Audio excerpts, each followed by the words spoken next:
Hi, beautiful soul. Aurora Light, conscious creation coach and voice activation guide, here with another energy reading, energy interpretation update for October 2021.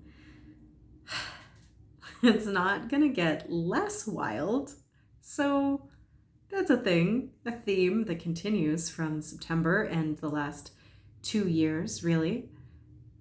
If you missed the September update, we really spoke into it being very necessary for people to unplug from the outside and spend time going inward to really focus on what's coming up for them, love what's coming up, work through the triggers, and get really into that stable, clear, grounded, rooted state for stability to be able to handle what's to come.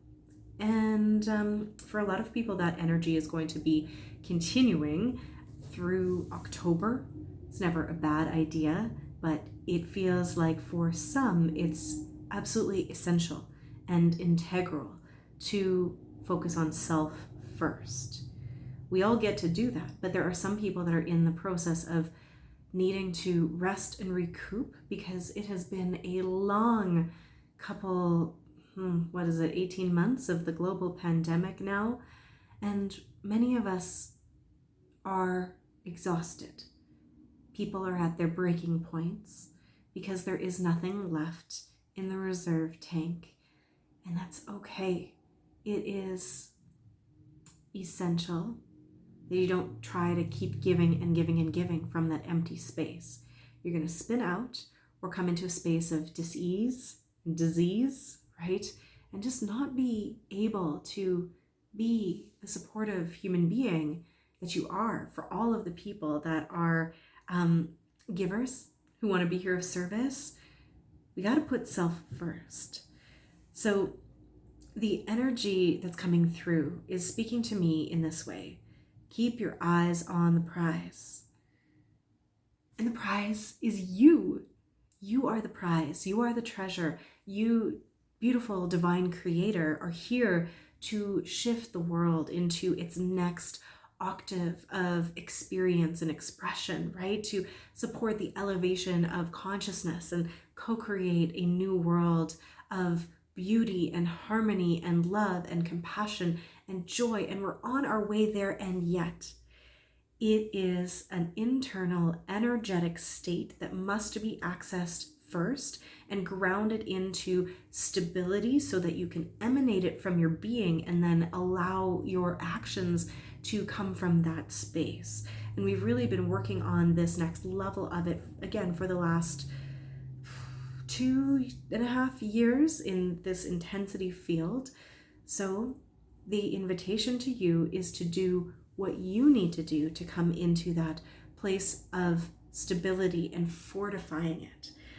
What October is asking for is more emotional support and safety, and doing that through more structure and form, rituals, rhythms, routine, things that make the body feel safe, okay? Our bodies, our humans, as well as, of course, our minds and our souls have been through a lot over the last while. And what is key is creating stability for the human. And our hormones love structure. They love stability, routine, rhythm, predictability. Our bodies are like children, and it's our jobs to parent them. So we're all collectively going through this process of reparenting ourselves and learning to give ourselves everything that we need moment to moment. All of the structures, the stability, the routine, the support, the love, the compassion, the grace, and the hugs, the whatever it needs to be. And so I want to invite you to think into creating more rhythms and structures throughout your day and your weeks. And that doesn't need to be something that is very the same thing every day, but rather creating space for yourself to meet yourself, connecting with you and saying, what do I need this morning? So one of the things that I was just speaking into with the members of the Playground for Conscious Creators, my membership, was that we get to have touch points throughout the day, and it's really, really supportive if you don't only do it once, okay? We could use a touch point in the morning to say, okay, I'm going to give myself what I need, and it doesn't have to be the same thing. It could be a walk one day and a dance party the next, right? Then doing the same at lunch, checking in, going, what do I need? What will support me the most now? How can I refill my tank? Same thing in the evening, right? Before winding down, what can we do? How can we support ourselves? Rhythms and cycles that feel supportive to the body without making you feel constrained and confined are going to be amazing supports for your hormonal and endocrine system, which is related to everything else in your body, your emotions. It helps, produce the correct immune responses, your gut health, like all of it. It's all connected. So we need to create the physical safety for our bodies, right? These beautiful vessels that are allowing us to explore on this planet in these most interesting times we've ever had. The rituals can also be ones where you're spending time in ceremony, connecting with community, allowing yourself to create conscious connections with other people who feel like they're safe and they get you. Whether you're doing that in real life, if you're able to, or you're doing it online, it doesn't matter, but carving out the time for those connection points, super key. If you have a pet, give them extra cuddles. If you have the life where you are just on your own, footloose and fancy free, sometimes I envy you. I do have pets and a partner and a child to cuddle, but the responsibility weighs on me often, and I have been feeling the need to really dial back even from them. So it's like important to connect, but also to disconnect from all of the people and go in and use all of the time that we can to get very soft and still and clean and clear as a counterpoint to all of that external chaos, right? A lot of people are reaching their breaking points.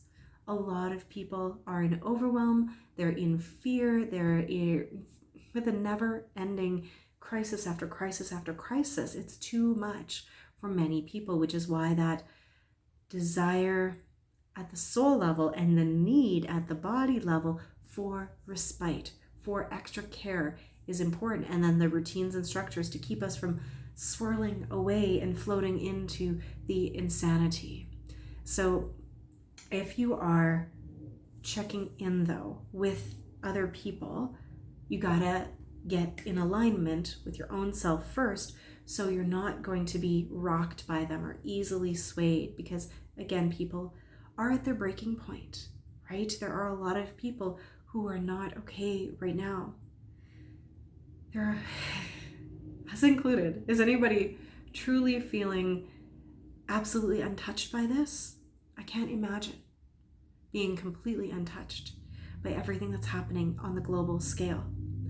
And so, when things are coming up for you, when you're having feelings, whether they be frustration, fear, anger, all of those things, number one is listen to it, because it's your body's wisdom telling you something really important, okay?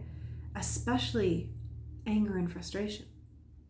Those things are showing you what's really important to you and what is not okay and what needs to change. But rather than getting stuck in that place of anger and frustration, can we go in and look and go, okay, honoring that I feel that way, and that's okay, but are the belief structures and my thoughts that are creating this, are they real? Are they true? Are they even mine? Doing some investigation to make sure that we're not plugged into other people's belief systems, other people's energies, right? So many of us are so intuitive, so empathic, so able to feel other people's pain, fear, energy, right? So energetic hygiene, super important right now. sending back what is not yours with all kinds of love, and asking yourself, just literally asking yourself, is this mine? When you start to spin and worry and fear, and maybe it is yours, and then you look at that and you love it and you give compassion and you see, what can I change about this? Is it an action I have to take? Is it a perspective I have to shift? We are requiring this kind of inquiry on a daily basis, if not an hourly basis, to know what is really ours, right? Because this whole damn thing is absurd. It is. What we are moving through is absurd. None of it really makes sense. I mean, at the highest levels, the zoomed out galactic levels, it's all perfect. Of course it is. But for the human, it's beyond what we can comprehend. And so we need to focus on the practical, the structures, the forms that are going to take us into rhythmic, supportive actions to help us be at our best, and taking rhythmic action to check in, taking the aligned action to unplug if we need, so that we can show up as ourselves, right? The fear grids, I just want to talk about those for a moment. Everybody's feeling it, right? People are afraid on every side. And so compassion gets to be first, right? Instead of responding in frustration and anger, it's okay if your human does that, right? Like mine does, and it goes, why are people doing this? Why are they being so crazy? Why is it so polarized? Blah, blah, blah. I'm frustrated with how people are acting. And then it's like, okay, but how are they feeling? Where is this coming from? It's coming from their wounding. It's coming from their trauma. It's coming from their fear on every side. So what compassion can we have for that fear? And we're not able to shift it for anyone, but we can shift it for ourselves. And if you're doing these practices of checking in and seeing what you need, of reparenting yourself, of giving yourself the love that you need, of creating the stability and structure in your life, then you're going to be able to relax the nervous system and follow the impulses that you have to do the healing work, to do the supporting work that we need to have that clear, stable field. And my final invitation to you is to be flexible, right? Please, flexible. I mean, obviously in your body, stretch, good, that's great. Stretch your body, hydrate, all of that. But I mean flexible in terms of your thinking, flexible in terms of your ability to respond, and to not get stuck in feeling stuckness, right? Feeling like things are always going to be like this, feeling like nothing is going to change, because change is the only constant. What we're going through is not forever, and I just want to remind you of that. This is just something that came through in a conversation I had with Jason Estes that is up on my YouTube channel. If you haven't caught that, it's full of other tools that would really support you throughout the month of October. But it was that when a woman is having a baby, she's in the throes of labor, and it's really overwhelming. Sometimes I forget that the outcome is that there's going to be a baby. So we sometimes need to be reminded, right? We're in these birthing throes of a brand new experience on this planet, and it's super intense and overwhelming, and it's easy to forget where we're going, right? So we want to keep our eyes on that prize as well, focusing on what it is we want to create, but letting that be paradoxically a double focus of where we want to go, and then also internal. How do I need to be in order to create what I want to create? That's your invitation from me for October. I am sending you so much love, and I wish you all well in continuing to navigate this absurd reality that we are currently in. And for the love of everything, if you can find some humor in it, do that, please, because that will also support you in being able to remain in a space where you can be consciously creating instead of being dragged along for the ride. Much love.